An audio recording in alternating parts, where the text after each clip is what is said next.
آج کی اس ویڈیو میں ہم پچھلے دور کی کچھ باتیں، کچھ یادیں آپ کے ساتھ شیئر کریں گے، جن کو دیکھ کر اور سن کر آپ کو بہت مزہ آئے گا۔ وہ وقت، وہ باتیں، وہ گزرے ہوئے لمحات کو یاد کر کے خوب انجوائے کریں گے۔ پرانے زمانے میں رات کو سب 9 ساڑھے 9 بجے تک سو جایا کرتے تھے۔ رات دیر تک جاگنے کو نحوست تصور کیا جاتا تھا۔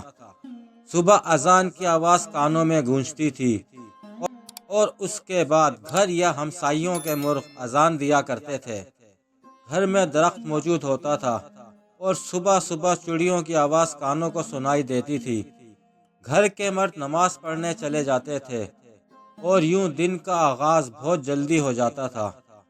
دوپہر میں گھروں میں روٹی بنائی جاتی تھی اور ساتھ میں انار دانہ، پودینہ، ٹماٹر اور پیاز کی چٹنی بنائی جاتی تھی، اور اس کے بعد ظہر کی نماز کا اہتمام کیا جاتا تھا اور پھر قیلولہ کیا جاتا تھا۔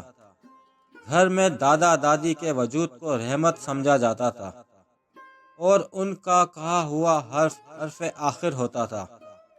محلے داروں کے دکھ سکھ سانجھی ہوتے تھے اور کسی بارات یا فوتگی پر احتیاط کا جذبہ دیکھنے کے قابل ہوتا تھا۔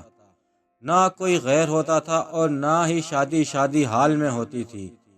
محلے کے تمام لوگ مل کر شادی کی ساری تیاریاں کرتے تھے، اور اگر محلے کے کسی گھر میں فوتگی ہو جاتی تھی تو فوتگی والے گھر محلے دار کئی دن تک صبح، دوپہر اور رات کا کھانا بھجواتے تھے۔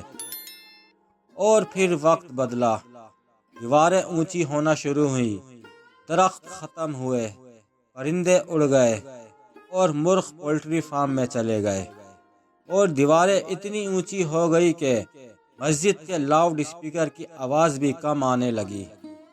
ایک وقت میں کئی کھانے ٹیبل کی زینت بننے لگے، برکت ختم ہو گئی، اور ایک گھر میں رہتے لوگ بھی ایک دوسرے سے انجان ہو گئے۔ پرائیویسی کے نام پر سب کے الگ الگ رومز بن گئے اور گھر میں رہتے ہوئے رابطے موبائل پر ہونے لگے۔ شادی ہالز میں شادیاں ہونے لگی اور محلے میں فوتگی پر منہ دکھانے کی رسم چل نکلی۔ 30 سال کے اس سفر میں ہم نے سب کچھ کھو دیا، لیکن پایا کچھ بھی نہیں۔ آج بھی وہی لوگ ہمارے درمیان موجود ہیں، لیکن ان کے اندر محبت، پیار، جذبہ اور وہ چاہت سب ختم ہو گئی۔ وقت کیا بدلا، ہم لوگ بالکل بدل گئے۔ ہم نے سب کچھ کھو دیا اور پایا کچھ بھی نہیں۔ امید ہے آپ کو یہ ویڈیو پسند آئی ہوگی۔